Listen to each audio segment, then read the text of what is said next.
یہ باپ تو کس خوش فہمی میں ہے؟ تیری 18 سال کی بیٹی، تیری 16 سال کی بیٹی سینے کی آڑ میں کھڑے ہو کے تو باپ پیسے والا ہے، تو بڑا روپیے والا ہے، تو اتنا بتا بیٹی کو موبائل دے کے تو بھول کے جا رہا ہے، قبر میں چل تیرے ٹھکانے لگا دیا جائے گا۔ لیکن ذرا سن لے، میری بیٹی 18 سال کی، 15 سال کی، 20 سال کی، یہ موبائلوں پہ لڑکوں سے جو باتیں ہو رہی ہے، چیٹنگ سیٹنگ ہو رہی ہے، یہ باپ پاگل ہے، ماں پاگل ہے۔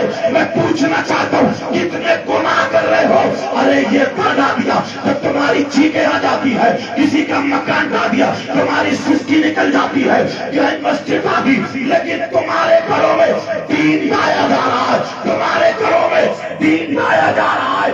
آپ کہیں گے کیسے دین لایا جا رہا ہے؟ میں تمہیں بتاؤں، مولانا افسر کی وجہ سے نہیں، شاعر صاحب کی وجہ سے نہیں، نور الدین منظر شاعر اسلام کی وجہ سے نہیں، اور لوگوں کی وجہ سے نہیں، لیکن سنو بات پکی کروں گا۔ نبی سے پوچھو آقا آپ بتائیں، یہ تو آپ کا کلمہ پڑھنے والے ہیں، آقا آپ بتائیں یہ تو اللہ کو ماننے والے ہیں، آقا آپ بتائیں یہ وہ لوگ ہیں جو تیرے نام پر تیرے محبوب آقا آپ سے سچی سچی محبت کرتے ہیں، آقا آپ بتائیں کون دین کو ڈھاتا ہے؟ اے لوگوں سنو، یہ کسی مولانا کی بات نہیں ہے، نبی فرماتے ہیں الصلاۃ عماد الدین، من اقامها فقد اقام الدین ومن ترکها فقد هدم الدین۔ یہ نبی فرماتے ہیں، میں نے حدیث پڑھی ہے، اپنے گھروں میں دیکھنا، مدرسوں کی بات بعد میں کرنا، مسجدوں کی بات بعد میں کرنا، پہلے دین کی بات کرو۔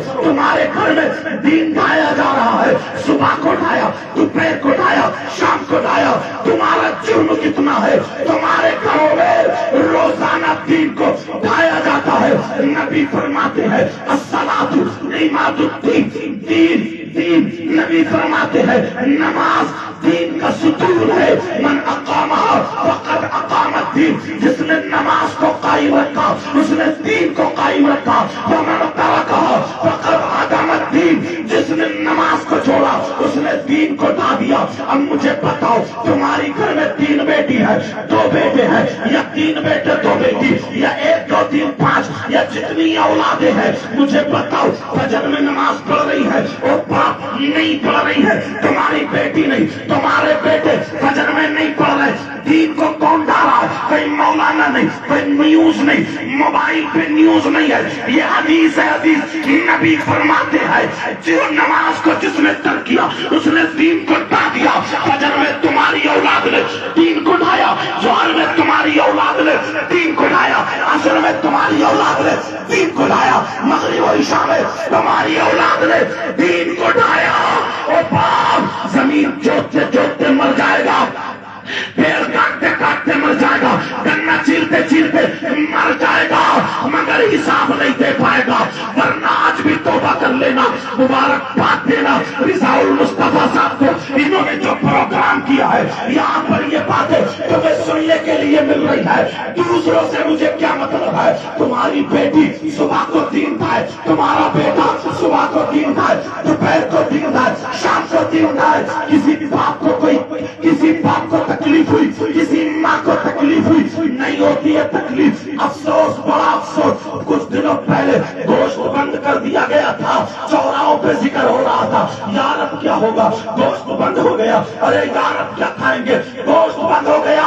ہائے مسلمان، تیرے گھر میں 8 دن سے نماز بند ہے مگر تجھے افسوس نہیں ہوا، چوراہوں پہ ذکر نہیں آیا، تیرے گھر میں صبح کا ناشتہ نہ بنے، بیٹی سے لڑ جائے گا، دوپہر کا کھانا نہ بنے، بیوی کو طلاق دے دے گا، 3-4 دن کھانا نہ بنے، گھر میں آگ لگا دے گا، اور تیرے گھر میں 8 دن تیری اولاد نماز نہ پڑھے، تجھے کچھ بھی فرق نہیں پڑتا۔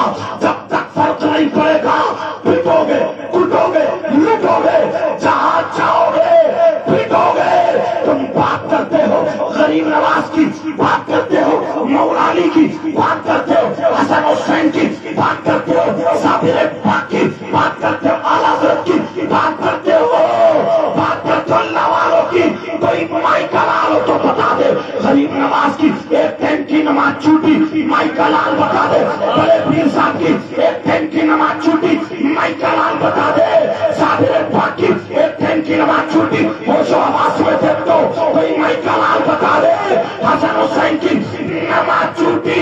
ارے یہ تو جنتی جوانوں کے سردار نہیں چھوٹی. تو یہی مسلمان تھے.